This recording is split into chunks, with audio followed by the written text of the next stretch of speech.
Tayo muling nagkasama sa araw ng linggo, although linggo lang, but then pasalamat pa rin sa Panginoon kasi kayo nakadalo. And yun po ang ating minimithi na tayo yung magkakasama sa Panginoon.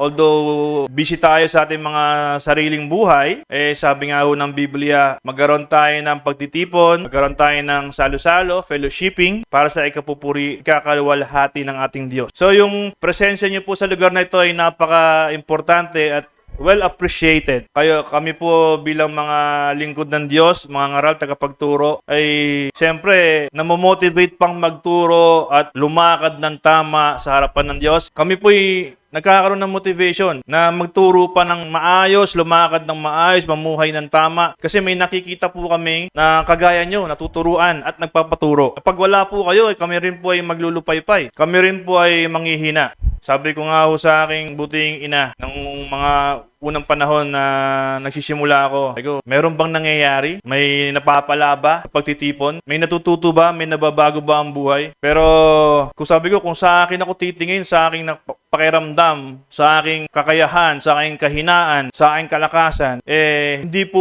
magiging maayos ang aking pananampalataya. Kasi pag tumingin po ako sa aking mga nakikita, alam ko pong madidismaya ako. I will be disappointed. I will be frustrated. But then, upon reading the Word, upon hearing God's Word every day of my life, sabi ng Panginoon, huwag mong tingnan yung nakikita mo o sa paligid. Tingnan mo yung ginagawa ko at gagawin ko pa. At yun po ang nagbibigay ng kalakasan, yung po yung nagbibigay ng katatagan sa pananampalataya. Yes, nakikita natin yung mga bagay sa ating mga paligid. And nafe-feel natin, parang hindi maganda. Parang may injustice. Parang hindi fair. I'm doing naman ng maayos yung aking trabaho, ang aking eskwela, ang aking pagtuturo ng salita ng Diyos. But then, may mga bagay na sa mundo ay hindi talaga maganda. Masisinungaling po ako pag sinabi kong lahat maganda sa mundo. Marami po nagsasuffer sa mundo. Totoo po ba yan? Nagsasuffer po ang maraming tao sa mundo, lalo na yung mga taong wala sa Diyos. Yung mga nasa Diyos nga ako, nagsasuffer pa eh. Yung mga wala sa Diyos, lalo sila nagsasuffer. Yung mga estudyante sa eskwela, probably nagsasuffer din. Bakit? Kasi kailangan nilang gumising ng maaga, pumasok, mag-commute, umuwi ng late,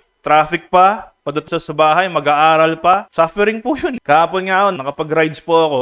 Sinundo ko po yung anak ko. And ginamit ko po yung motor ni Kuya AJ. Salamat. Nakita ko ho yung hirap ng pagmumotor sa initan ng araw. But then everybody ngayon is kumikita dahil sa pagmumotor. Hindi po biro yung pagmumotor. Yung word na sanayan lang, ayoko pong masana.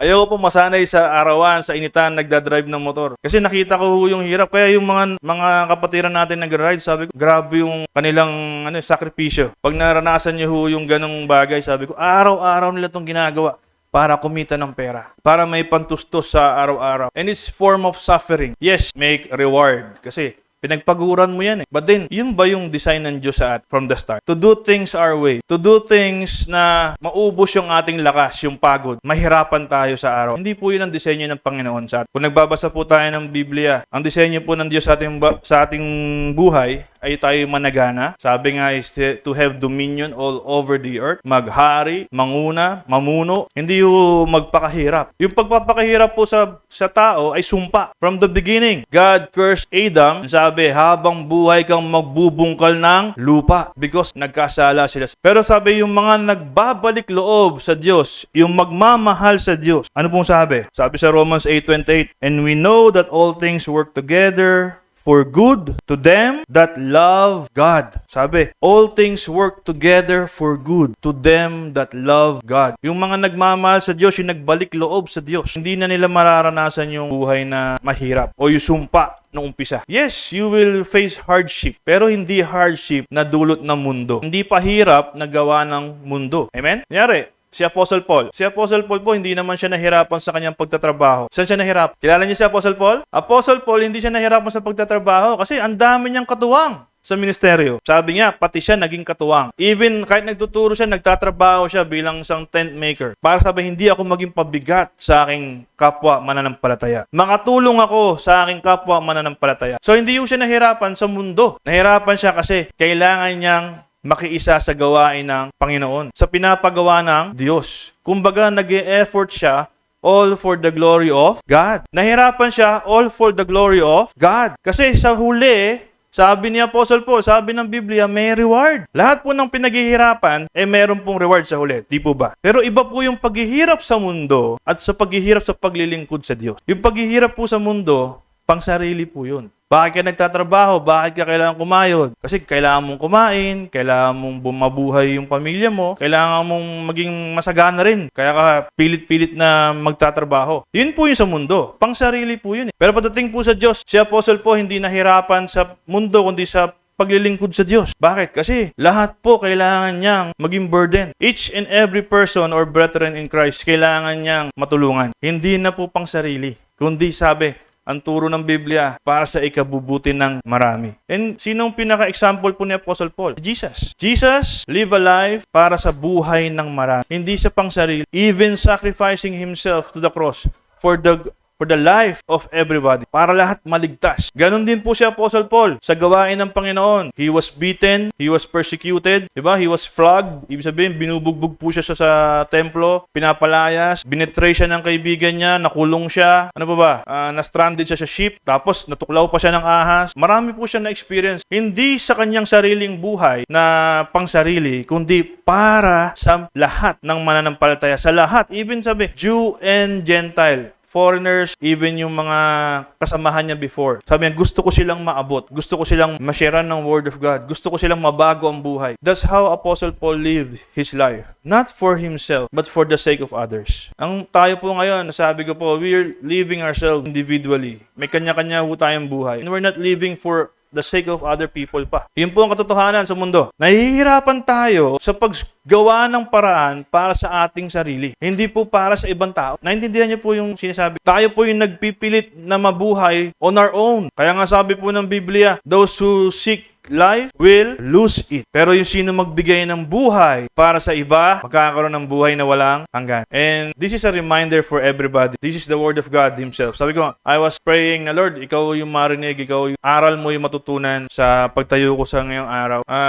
Nakikita ko po kasi sa paligid, sa aking buhay, hindi lang sa aking pamilya, kundi sa lahat po. We are struggling. May struggle po sa life. Until now, struggling to trust God ng buong buo. And sabi, pag wala kang pagtitiwala sa Diyos, sabihin, wala kang faith, hindi mo mapiplease ang Diyos. And yung hirap ng mundo na dinadanas natin at dinadanas ng marami dahil sa pagtatrabaho, sa paghahanap buhay, pag-aaral, di ba? Lahat po yun mapagdadaanan natin ng paulit-ulit. What I want to share to you, church, is yung buhay natin na hindi tayo mamuhay ng pangsarili, kundi mamuhay tayo, matuto tayo mamuhay ng para sa iba. Sa church ba na ito, nagagawa na natin o ilan-ilan pa lang. Are we doing it for ourselves or are we doing it for the glory of God? Para mailigtas pa yung marami. Para maiakay pa yung marami. Kasi sabi ko nga, kung maintindihan niyo lang po yung buhay ng mga apostol, they suffer and they experience the sinasabi nating tribulation or persecution na hindi na nararanasan ng mga tao ngayon. They were persecuted not because of what they want. They were persecuted because gusto nilang magawa yung pinagagawa ng Diyos. And sa buhay po natin ngayon, sabi ko nga, hindi natin masusungkit o maaarok yung pinagdaanan ng mga apostol. That's why sabi ko, gusto kong ma-picture out nyo sa inyong mga buhay. Kung hindi po nila ginawa yung pagsunod ng unang panahon, wala ho tayong Biblia ngayon. Hindi nyo naririnig yung salita ng Diyos ngayon sa inyong mga buhay. At wala kayong faith. But then, because ginawa nila yung trabaho nila before, ito tayo nakikinig. Tinatry nating baguhin ang ating mga buhay sa pamamagitan ng salita ng Diyos. Pero, is that enough? Is that enough to sit down there every Sunday? To attend every Sunday or every fellowship? Is it enough? Di ba? Minsan, hindi pa tayo nakakarating doon sa pinakataas o peak ng ating paglilingkod. Tumitigil na tayo. Humihinto na. Napapagod na agad. Di ba? Ano pa mas makapagod? Yung nakatayo o yung nakaupo? Yung may ginagawa o yung walang ginagawa? Di po ba? Now, nakita niyo po yung progress sa church natin. Salamat po sa mga CFC subscribers sa iba't ibang panig ng mundo. Marami po tayo naaabot at sila yung nakakatulong ng malaki sa mga family ni Pastora sa iba't ibang dako ng mundo na kasama niya sa San Diego before. Salamat po kila Sister Baby sa Canada, sa mga friends ni Sister Baby, salamat din po. Sabi nga, ito hindi naman planado to na, by January meron na tayong bagong bubong. Sabi nga, kisame lang daw eh. Yun lang yung plano noong una, kisame lang. Pero hindi ho plano ng Diyos yun eh. Yung plano ng Diyos, sabi, dahil sumusunod kayo, nananampalataya kayo, hindi kayo tumitigil. At hindi kayo sumusuko, pananalangin sa pagsunod. Sabi, yung reward ibibigay ng Diyos. Kaya nga sabi ko nga, hindi po kami magbe-benefit nito. Kayo po. Every person, every people, every family in this place, gusto nating abutin. This is the dwelling place po. Ibig sabihin, anybody, anyone, may pangangailangan spiritual, di ba? Welcome po kayo sa lugar na ito. Kung gusto nyo magkaroon ng katahimikan, kapayapaan sa inyong mga buhay, welcome po kayo sa lugar na ito. Ngayon po, inaayos po yung lugar natin. Sabi nga, this is not for us, for our family. Hindi lang po kay Pastora, Kuya Lori, para po sa lahat. And because may tao na walang sawang nananalangin, taong walang sawang na nananampalataya, ay gumagawa po ng paraan ng Diyos. Nakikita po ng Diyos ang lahat, ang ating mga puso, ating mga isipan. Kaya kung ang isipan mo pa rin pang sarili, huwag nyo na hong asahan na sagurin kayo ng Diyos. Wala akong sinasagot ang Diyos na makasarili. Yun po ang katotohanan. Sabi, nakuha ko naman yung hinihingi ko before Dahil yun sa pinaghirapan mo, dahil ginawa mo yung gusto mo. Pero yung galing sa Diyos, iba po yun. Isang bagay na dapat nating pinagpapasalamatan araw-araw. Gumagawa ang Diyos. Sabi, binasa natin ngayon sa Romans 8:28, and we know that all things work together for good to them that love God and them who are called according to His purpose. Alam nating sa lahat ng bagay gumagawa ang Diyos para sa mabuti kasama ang mga nagmamahal sa Kanya. Narinig niyo po or nabasa niyo yung word nagmamahal sa Kanya. Kasi minsan, or hindi pala minsan, sa tagal na panahon na misinterpret po nila to. Akala ng tao sa buong mundo, akala nila is mahal sila ng Diyos. Sabi nila na magiging maayos ang lahat kasi yun ang sabi ng Diyos. Pero hindi yun nila nabasa tong part na to Kasama ang mga nagmamahal sa Kanya. Hindi po lahat nagmamahal sa Diyos. So hindi lahat na mabuti para sa lahat ng tao. Para lang sa mga nagmamahal sa Diyos. Yun po yung naging kasinungalingan na inaipakalat sa buong mundo. Nasabi ang tao, lahat ng tao ay mahal ng Diyos. Hindi mo ka po pwedeng mahalin ng Diyos kung ayaw mo siyang mahalin. Sabi nga, bakit mo pagpipilit yung sarili mo sa isang taong ayaw ka namang mahalin? Yes, totoo pong marunong magmahal ang Diyos. Pero sabi dun, sa mga taong nagmamahal din sa Kanya. Kuya Lori, yung mga makasalanan, mahal din naman ng Diyos yun Yes, they were given a chance to change. They were given a chance to go back to God. Pero pag hindi ka nagbalik loob sa Diyos, hindi ka pwedeng mahalin ang Diyos. Kaya nga may word na kaparusahan. Kaya may word na anak at hindi anak. So pag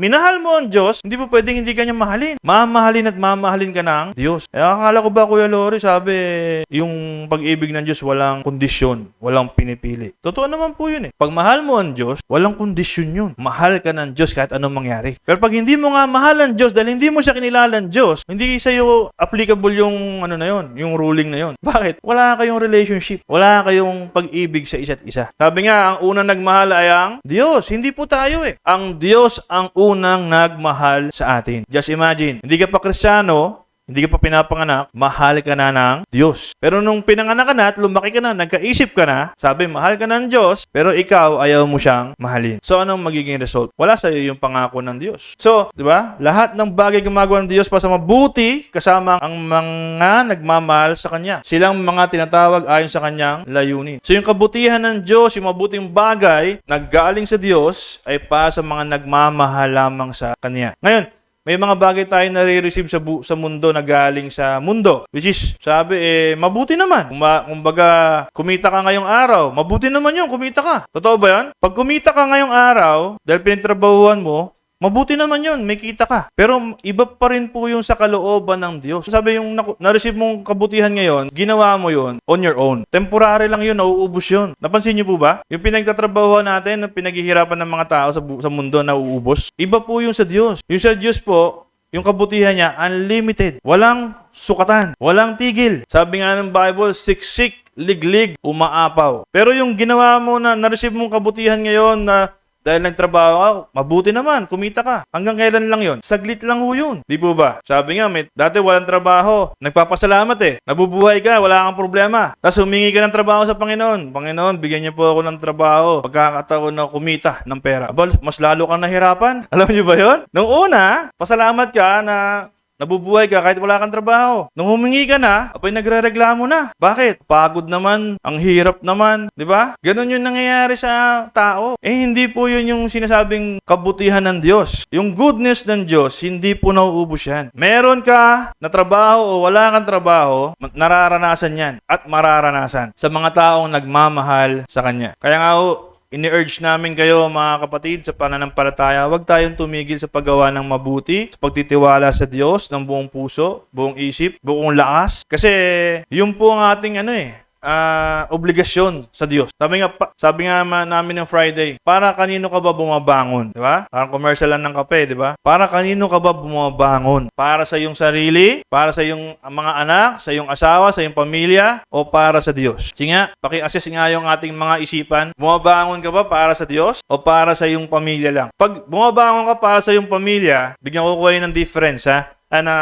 Pagkukumpara. Pag bumabangon ng isang tao para sa pamilya, ang buong focus niyan kanino? Sa pamilya. So, gagawin niyan lahat para yung pamilya niya maging maayos. So, magpapakihirap yan, magtatrabaho yan, maghahanap buhay yan, kakayod yan. So, pag walang pera yan, mangungutang pa yan, mangangapit bahay pa yan, hihingi pa yan tulong sa iba't ibang tao. Kasi gusto niyang buhayin o pagpalain or alagaan yung pamilya niya. Kasi para doon daw siya bumabangon para sa mga anak, para sa pamilya, para sa asawa. Ang ending, maghihirap ka, mahihirapan ka. Kasi ang focus mo sino? Pamilya mo At gagawin mo lahat ng makakaya mo para ma-please sila. Mabigay yung gusto nila. Pero taliwas po yun sa turo ng Diyos Ang turo ng Diyos, unahin mo siya sa lahat ng bagay. Sabi, in everything you do it all for the glory of God. Sabi, seek ye first His kingdom, His righteousness, and all these things shall be added unto you. Yung po ba sabi ng Biblia? Na pag inuna mo siya, sabi, dahil alam niya lahat, pati pangangailangan mo at ng iyong pamilya. Dahil nagtiwala ka ng buo, sumunod ka lang sa kanyang sinasabi, sa kanyang kalooban, sabi, lahat ng needed mo. Sabi nga ng Biblia, kahit hindi mo pa hingin, kaya niyang ibigay. Nang hindi ka nahihirapan. That's how it works. Ano ba sinishare sa iyo ni Kuya Lori to? Kasi nakikita po natin ang mundo. At sumasabay tayo sa mundo. Kung paano sila naghihirap, ganun din tayo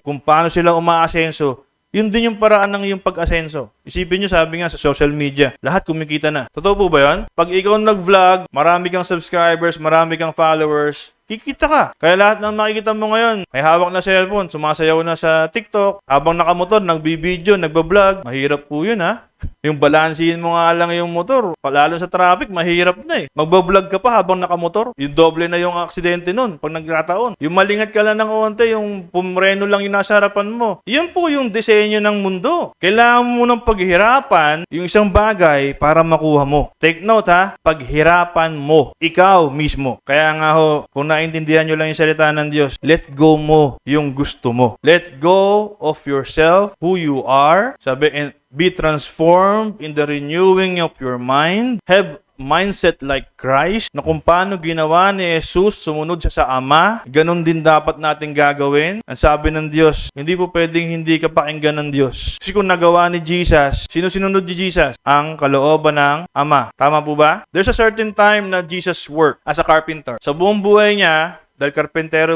yung kanyang tatay, dumating po sa age na kailangan niya rin mag-work. Totoo po ba? Tumulong sa kanyang ama o naging karpentero siya in his lifetime. Pero dumating din po yung time dahil siya'y tinawag at pinili ng ama na sundin ang kalooban ng Diyos. Ginawa niya lang po all through his time bago hanggang sa kanyang kamatayan yung kalooban ng ama. At nasunod po niya. Kaya nga sabi ng ama, mahal ko ito. Proud ako sa kanya. Kasi siya lang ang nakasunod sa aking kalooban. Naintindihan niyo po? May pinapagawa yung ama, pero hindi sinabi, pagka silang mo, gawin mo na agad. May time frame. May God's perfect time. Just like this place. Di ba? May time na itong lugar na to ay mukhang kawawa. Pero dahil sa kalooban ng Diyos, tamang panahon, nababago po. Yun po ang disenyo ng Diyos. Mayroon po siyang perfect time. Yes, pagdadaanan mo itong mga bagay na ito. Pero sabi ng Diyos, kailangan mong iwanan Totoo po ba? May time na kailangan mong iwanan yung gawa ng mundo. Kapag iniwan mo, kailangan mong sumunod. Kaya nga sabi ng Bible, carry your cross every day. So may time na kailangan mo i-let go, let down yung sarili mo at i-carry mo yung cross ng Diyos. Paano niya ginawa yung mga bagay-bagay? Kasi kung mananangan ka sa sarili mo for the rest of your life,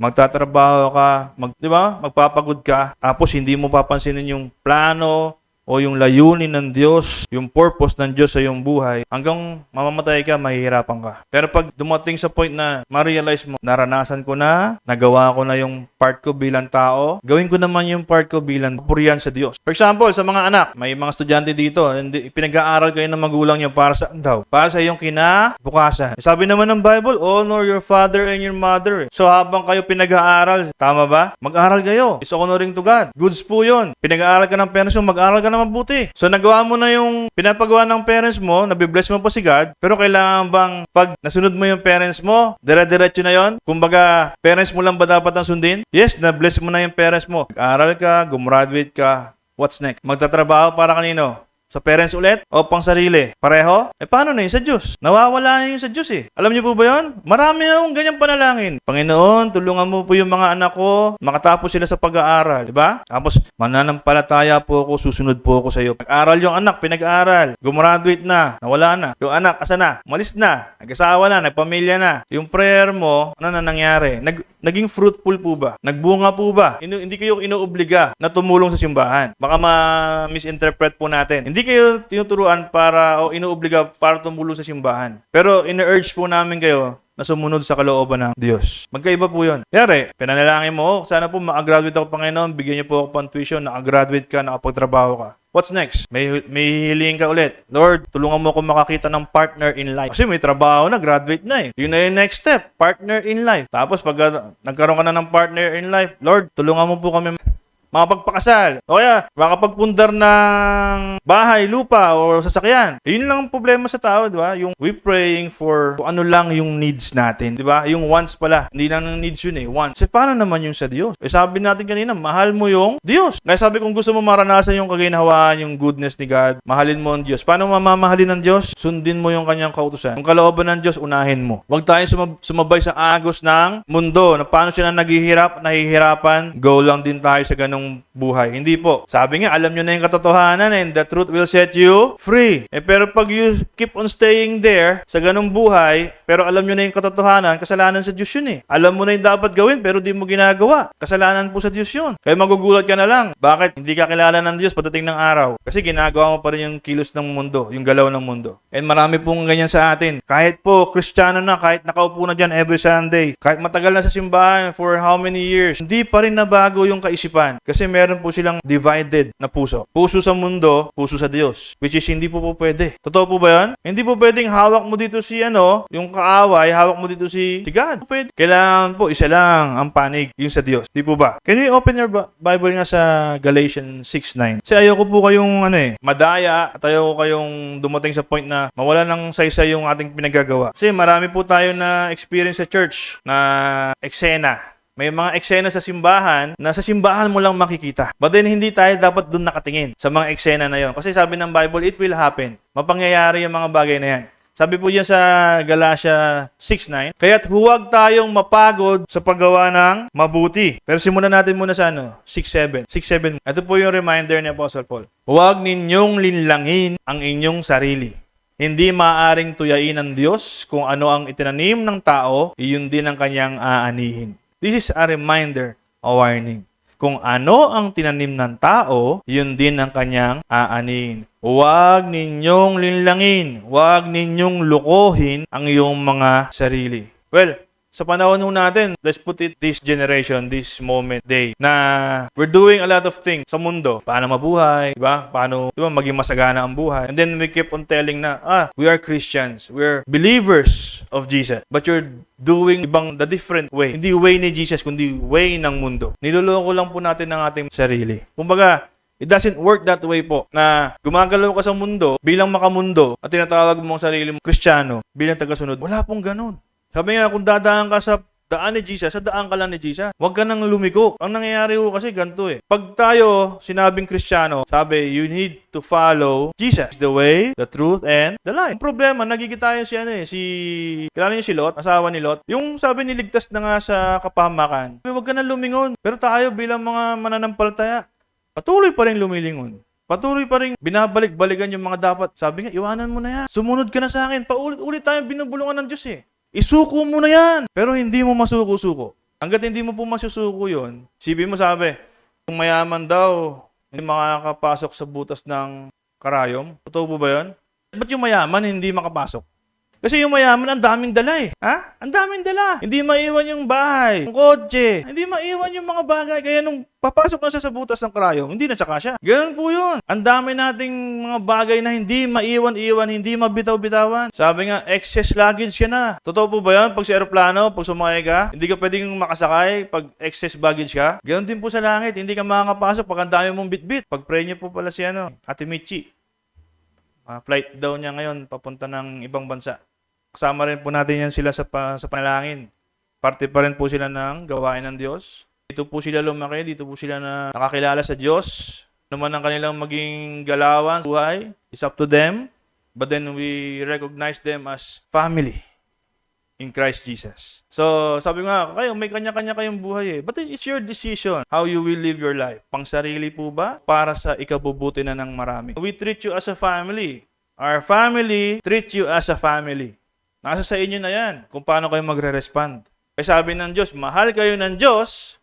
Simula pa lamang, siya ang unang nagmahal sa inyo, inaantay lang ng Diyos paano kayo mag-respond. Hindi yung sasabihin nyo, hindi ako mahal ng Diyos. Kaya ganito buhay ko. May mga bagay kang hindi mo pa rin nasusunod. Kaya yung buhay mo, ganun pa din. Kahit yung panalangin mo, hindi matugun-tugunan. Kasi you're praying the wrong prayer. Tuloy natin. Ang nagtanim para sa sarili, niyang laman, ay aanin ng pagkabulok mula sa laman. Kung ang ninanasan ng laman ang sinusunod ng isang tao, kamatayan ang aanihin niya. Bakit? Bakit daw kapag pagkabulok o kamatayan ang aanihin ng isang tao? Pag ang ginawa niya yung ninanais ng laman. Kaya nga sabi ng Bible, kung naalala niyo, do not walk in the flesh, but walk in the Spirit. Because yung flesh po, nabubulok, namamatay. May taning, may hangganan. Pero pag ikaw lumakad sa Espiritu, sa katotohanan ng Diyos, sabi ng Bible, walang hanggan. So sabi dito, ang nagtanim para sa sarili niyang laman. Take note, yung word na sarili, niyang laman. Ibig sabihin, pang sarili, ibig sabihin, gusto ng sarili. Yun po ang ginagawa ng marami. Gusto kong mag-aral para makagraduate, pagtrabaho sa magandang kumpanya, kumita ng malaki, magkapamilya, puro pang sarili po yun. At ang taong puro pang sarili ang ninanais, sabi makalaman, at hindi siya makakatulong sa marami. Alam niyo po ba yun? Hindi siya pwede maging part sa isang grupo dahil ang iniisip niya rin ang kanyang sarili. Kaya pag sinama mo sa isang grupo yan, wala siyang ibang iniisip. Baka lukuhin ako nito. Pag sumama po yan sa isang grupo, hindi ko tiwala dyan. Walang tiwala. Baka utangan ako nito May fear agad, di ba? Kasi ang iniisip niya o binabantayan niya yung kanyang sarili. Pag yung po ang ayun tinitignan, hindi mo nakikita yung pangangailangan ng ibang tao. Hindi mo nakikita, may problema pala si sister kasi nakatingin ka lang dun sa sarili mo. Sarili mong problema. Ang sagot mo naman, problema ko nga, hindi ko masolusyonan. Problema pa kaya niya?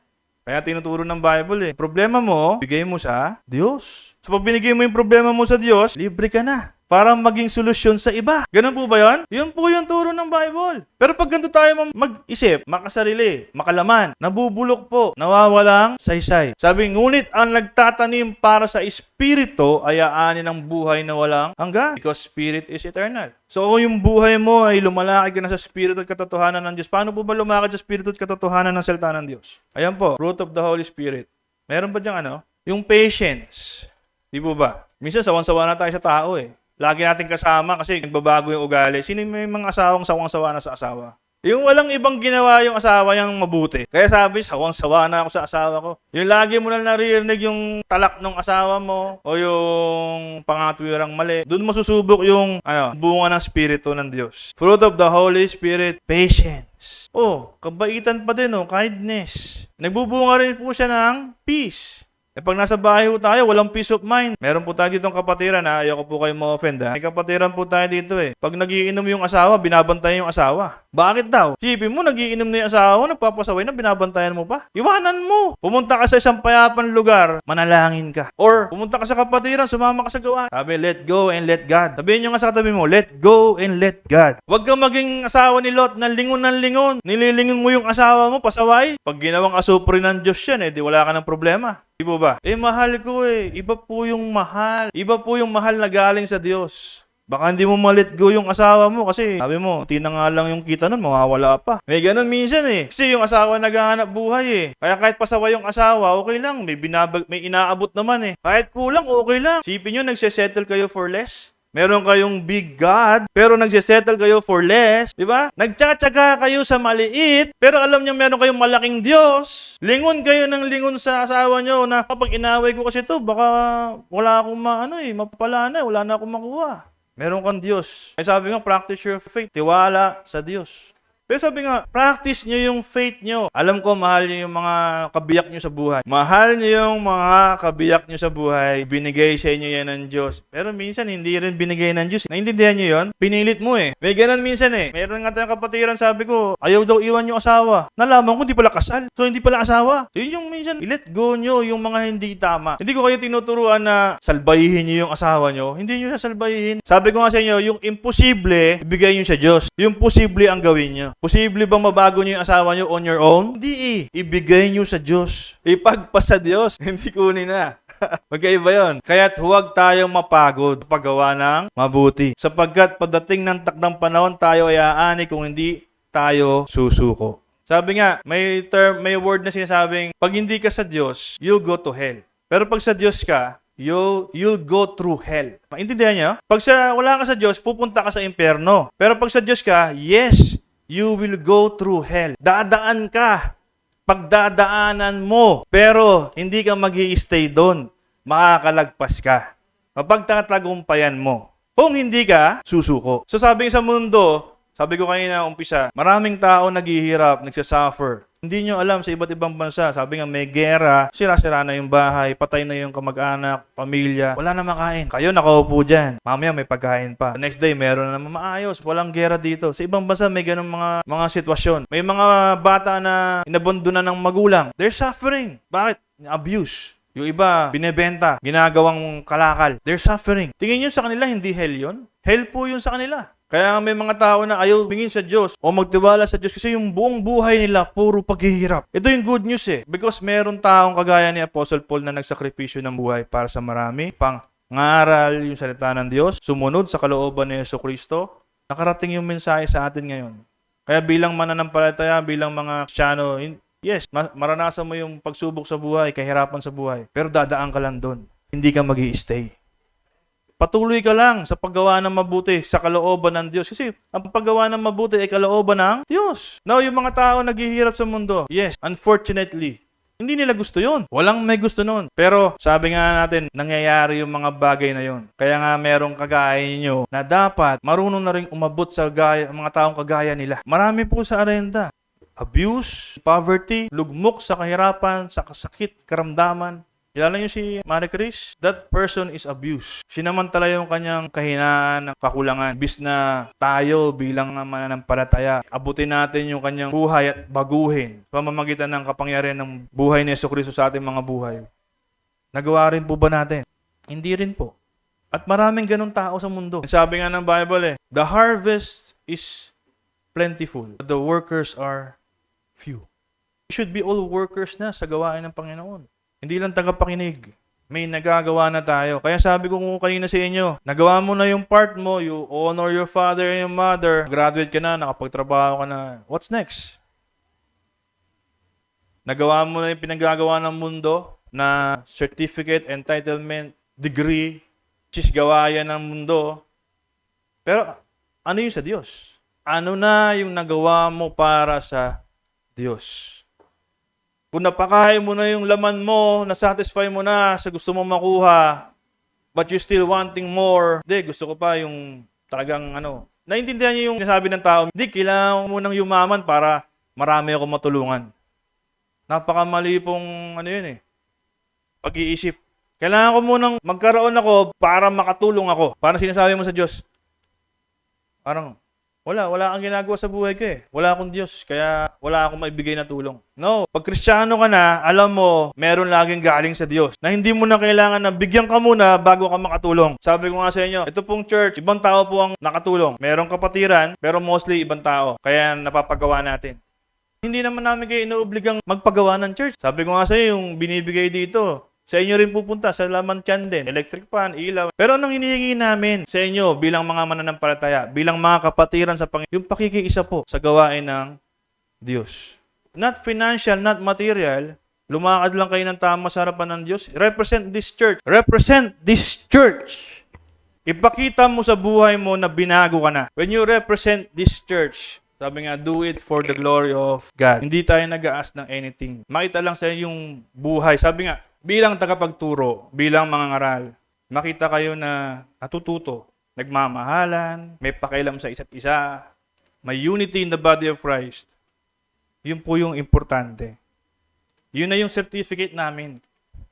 Doon kami nabibless. And that's why we want you to be a blessing din sa marami. Isipin nyo, walang requirements na hinihingi na, o kailangan, bigay mo ganito, gawin mo ganito. Pakita nyo yung buhay na lumalakad kayo ng tama sa harapan ng Diyos. Be the salt and light of this world, ng Arenda, ng Block 18, kung anong block man kayo. Yun po yung hinihingi natin na tulong. Not financial, not material. Kasi ang labanan po dito spiritual eh. Well, we do not wrestle against flesh and blood, but high principalities in the air. Agawan po ito. And inaagaw namin kapilit sa gawa ng kaaway. So, pag hindi nyo naintindihan yung galaw ng mundo at galaw ng Diyos, same ang buhay natin. Walang pagbabago. That's why I want you to walk in the Spirit. Gusto ko pong makita sa inyo to. Itong fruit of the Holy Spirit. Gentleness, di ba? Wala nang nanggigigil. Wala nang nagre-react ng bigla-bigla. Nagdilim paningin ko, Kuya Lori. Wala, di ba? Tumaas yung dugo ko, Kuya Lori. Nakakainis eh. Wala na akong ganun. Isipin mo, taga dito ka, tapos kilalang kilala ka. Sino? Yung yung si sister, yung ganon? Ay, kawawa naman yung church. Taga doon nagsisimba yan sa yung bagong gawang bubong. Dapat po, nasuko na natin, inaiiwan na. Hindi na sarili yung bida, hindi si Lord na ang bida. Pag nakitaan kayo ng kabutihan ng kapwa nyo, sabi nga, kahit wala kayong sabihin, para kayong lampara na nilalapitan ng gamo-gamo. Kasi nagliliwanag kayo. At sila rin, balang araw, magliliwanag. Talagang hindi kayo sumuko sa paggawa ng mabuti. And yun ang ating, sabi nga, purpose or goal or vision sa church na ito. Transform life. Ma-represent mo si Jesus ng maayos, maluwalhati, maitaas, ang Diyos sa dakila sa lahat. Ganun na po bang heart natin, mga kapatid? So anumang pinagdadaanan ng pagsubok sa eskwela, sa trabaho, sa pamilya, pagpasa Diyos nyo. Sabi nga, it is not I who live, but Christ who lives in me. Paano ba ginawa ni Jesus? May pamilya rin po ba si Jesus? Meron po ba? Meron nga ako sabi, Blessed Virgin Mary. Blessed is the womb. Sabi nga nun. Kasi sa kanya daw galing si Jesus. Pero hindi po yun ang turo ng Bible eh. Sabi mo, hindi sinabing gawan mo sila ng masama or imaltrato mo sila, yung pamilya mo, hindi. Sabi, iwanan mo. Bakit? Kasi pag sumunod ka sa Diyos through your obedience in Christ Jesus, yung mga iniwan mo, sabi, mga burden yun, mga pasanin yun sa buhay eh. Let God carry it for you. Let God work out for you. That's how you do it. That's how we should do it. Anything, school, work, family, sabihin mo sa Diyos, Lord, ikaw ang kumilos gumalaw. Magbuhat para sa akin. Ako, susunod ako sa iyo. That's how we should do it. That's believing and trusting in God. That's faith. Kasama po sa fruit of the Holy Spirit yun.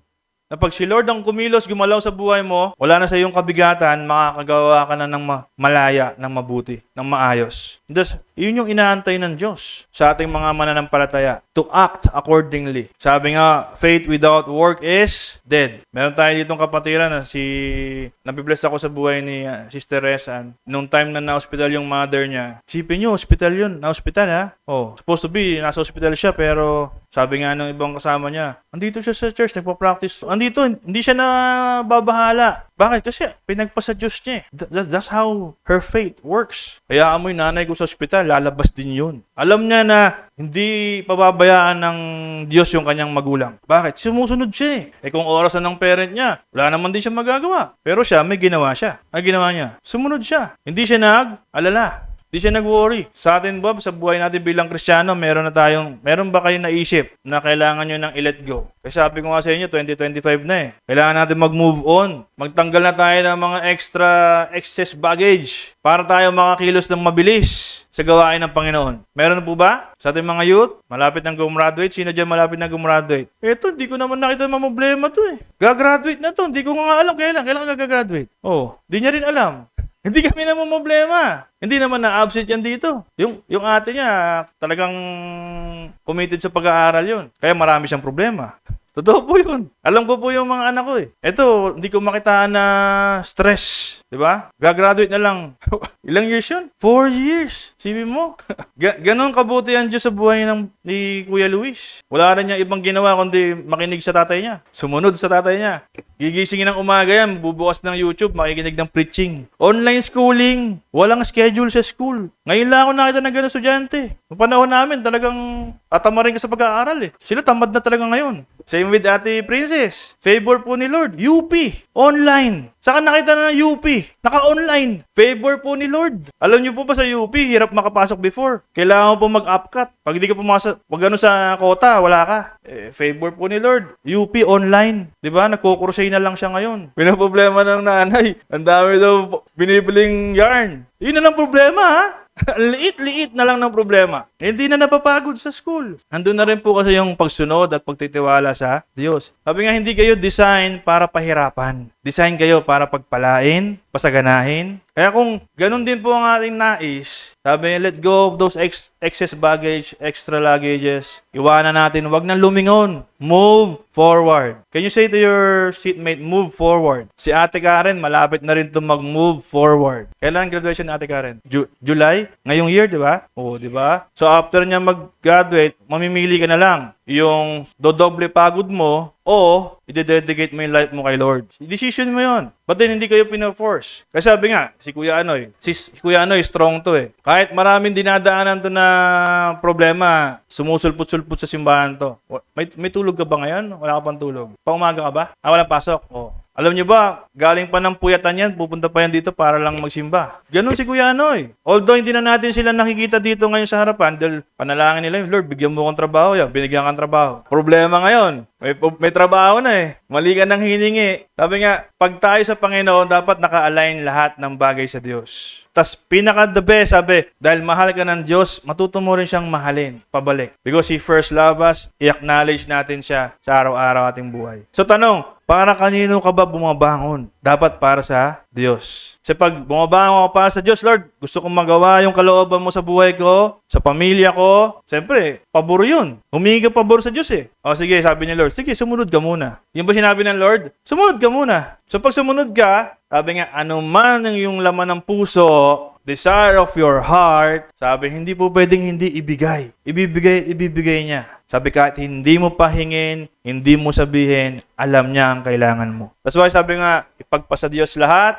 huwag tumigil, huwag sumuko, at lalong-lalo na huwag lukohin ng sarili. Alam mo dapat ang lakad ng mundo sa lakad ng Diyos. So, ready na ba kayo mga kapatid sa Panginoon? Mag-iwan at iwanan yung mga bagay na hindi sa Diyos. Pangalawang buwan na po tayo ng 2025. Yung buong January namin, lalo na kay Pastora, January po, pagpapala agad. Wala nakakaalam na, by January, tapos tong bubong.